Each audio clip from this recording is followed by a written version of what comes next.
press start.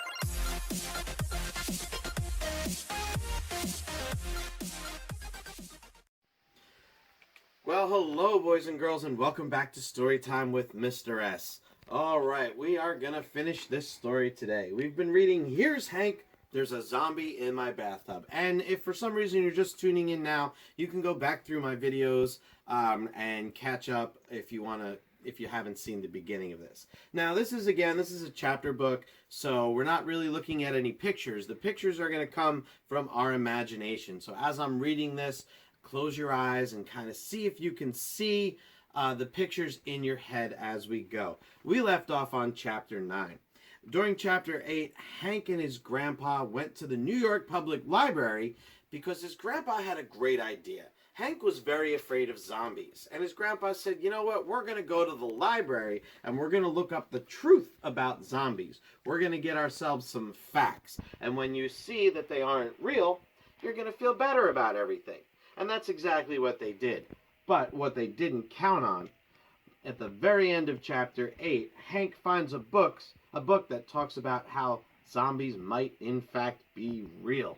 So we're going to pick up right at that point. This is chapter 9. We're going to read chapter 9, 10, 11, and 12. And we're going to be done with this book today. So here we go. This is Here's Hank, There's a Zombie in My Bathtub, chapter 9.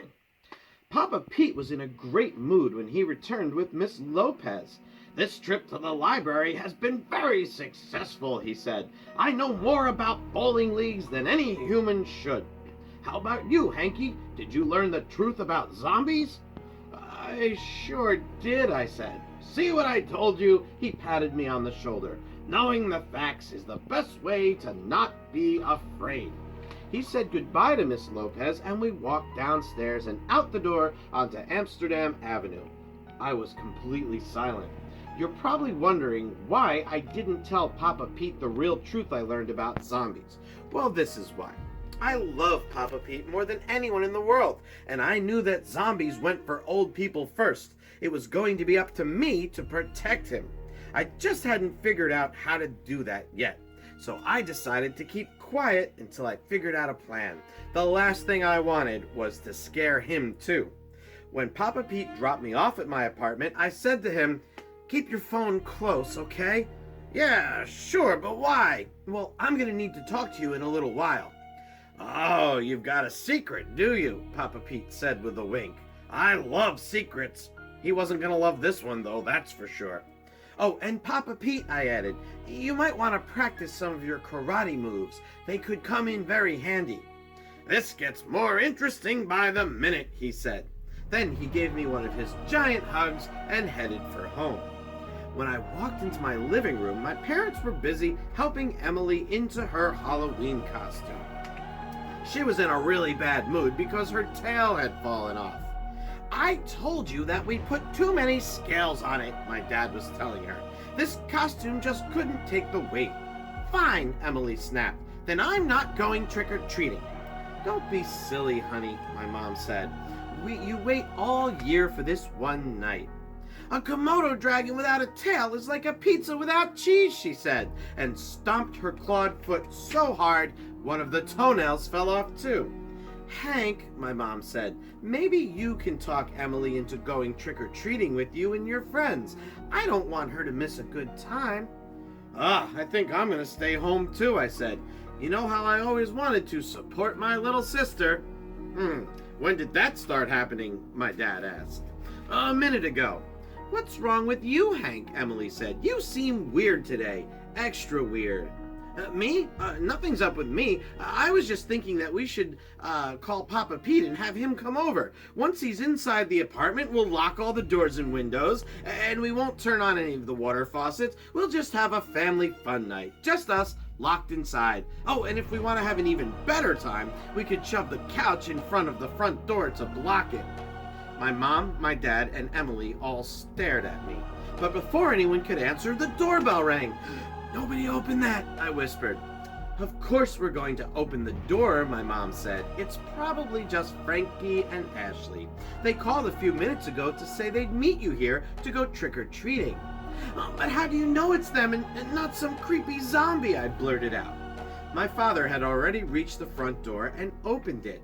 Standing there was a creepy zombie, all right, his eyes half closed and his arms reaching out to me. "Hank," the zombie moaned. I knew that voice. It was Frankie.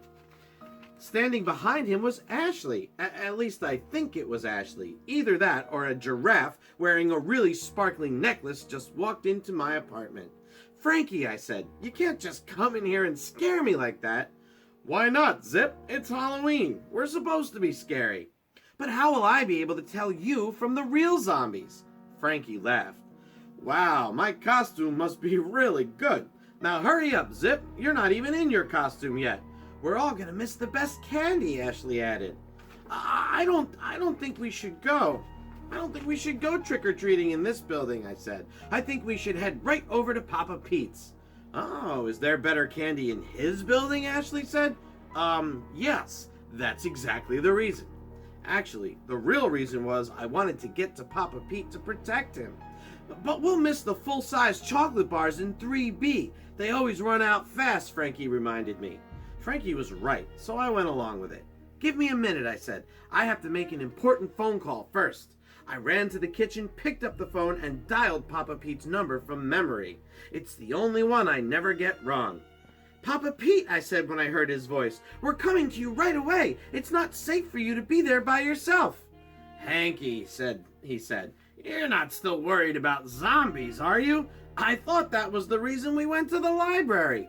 "Yes, it sure was, but I never got to tell you what I learned at the library. In the encyclopedia, it said that—" "Hanky," Papa Pete said, "there's my doorbell. It must be my first trick-or-treater." "Come in," I heard him call out. "No," I hollered into the phone. "Don't let anyone in. Lock your door." Papa Pete wasn't listening. I heard him laugh and say, "Oh, what are you supposed to be?" "Oh, a bumblebee princess. That's so clever." Then speaking into the phone, he said to me, "Hanky, come whenever you want, but I have to go now. I've got a plastic pumpkin full of candy to hang out." Click. Just like that, the phone went dead. I didn't even have time to tell him that the zombies were going after him first. That did it. I had no choice. I would have to be going trick-or-treating in our building. I would have to get trick-or-treating in our building over with as fast as possible. Then I'd make everyone trick-or-treat all the way over to Papa Pete's apartment building. I couldn't let myself be stopped by the zombie invasion. I had to save Papa Pete. Whew, and that was chapter 9. Now we're moving on to chapter 10.